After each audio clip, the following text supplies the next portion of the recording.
In 2020, Connecticut was one of the top 5 most moved from states. So where's everybody going? Let's find out now. Hi, and welcome back to my channel. For those of you who don't know me, I'm Barbara Natty, and I'm a realtor with Berkshire Hathaway Home Services right here in Southington, Connecticut. If you haven't yet, make sure to subscribe and don't forget to hit the bell so that you're notified every week when I put out a new video. And if you find value in this content, make sure to give it a thumbs up. Alright, so let's get into it. Today I've got for you a list of the top 5 states people are moving to when they leave Connecticut. I'll also throw in a list of the least moved to states from people leaving Connecticut. So this video stems from one of my most popular videos, 7 things to know before moving to Connecticut. I'll put a link above so you can check it out. This is my most popular video by far, but I also get tons of negative comments on it from people that don't like Connecticut. They're either saying they can't wait to leave Connecticut or they've already left Connecticut and they're so glad they did. So I figured after this, I needed to do a video for people that are leaving Connecticut and let them know where everybody's moving. To get my information on where people are moving to when they leave Connecticut, I use a tool that I use often in real estate, the MLS. Here in Connecticut, one of our largest MLS is Smart MLS, which I use for my research. These numbers represent sellers that sold their home with a real estate agent who uses the Smart MLS here in Connecticut. I use single-family homes and condos that were primary residences. So this list doesn't include those who sold investment properties or second homes or a probate type sale. I did the research for this video on November 8th, 2021, so the numbers are from the beginning of the year, January 1st, 2021, until November 8th, 2021. A total of 40,678 single-family and condo homes were sold in that time frame to sellers who either moved out of state within the United States or in the state of Connecticut. Of those, 31,100 households sold and moved within the state of Connecticut, and 9,578 households left the state of Connecticut when they sold.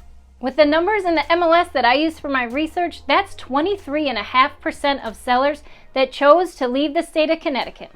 So where did those sellers go?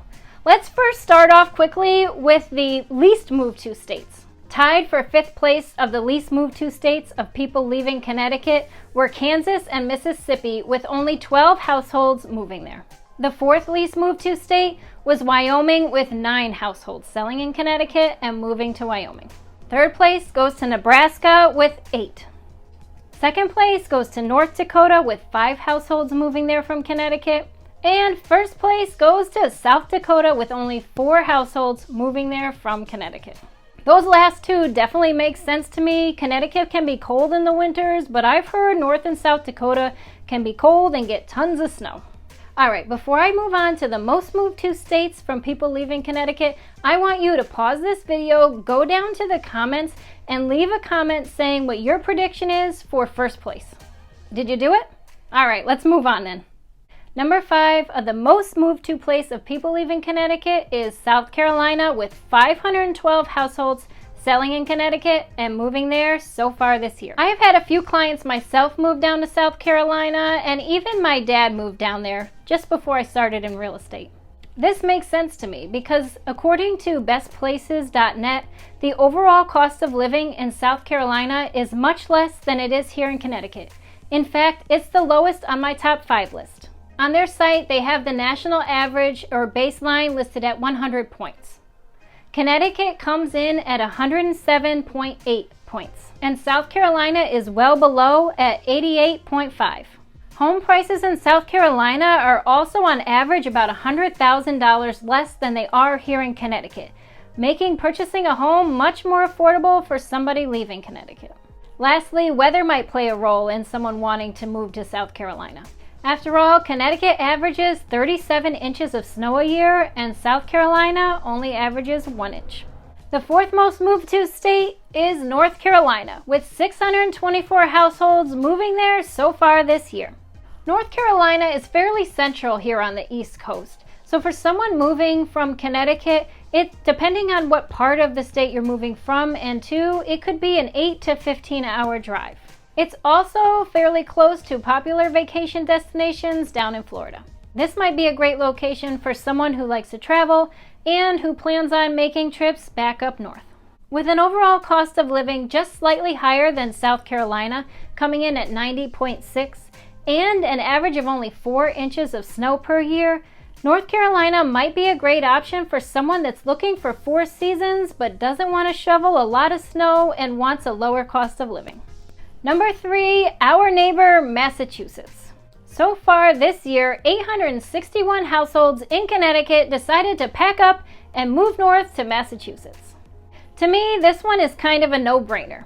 Massachusetts has the largest border with Connecticut, making it an easy commute for someone who wants to still keep their job in Connecticut, but maybe is looking for a change of scenery.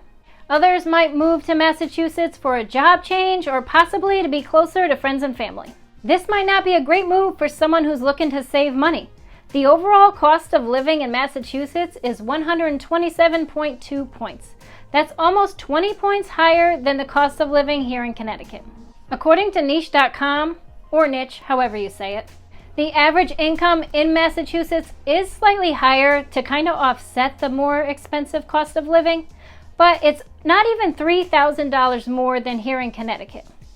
Number 2, another neighbor, New York, with 935 households moving there from Connecticut this year. I must say, I was a bit surprised that New York came in number 2.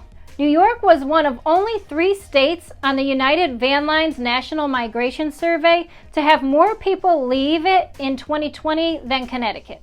In fact, they came in at number 2 on that list. They do have a higher cost of living than Connecticut, although slightly lower than Massachusetts, coming in at 120.5. And depending on what part of New York you're moving to, it's certainly not to shovel less snow than you do here in Connecticut. Their average yearly snowfall is 62 inches, compared to Connecticut's 37 inches. Alright, thanks for sticking with me. We've made it to number 1. Did you pause the video and put your prediction in the comments? Drum roll, please. So, the most moved to state from people leaving Connecticut is Florida, with 2,569 households moving there so far this year. That's more than a combined total of the top 2nd, 3rd, and 4th states. The Sunshine State.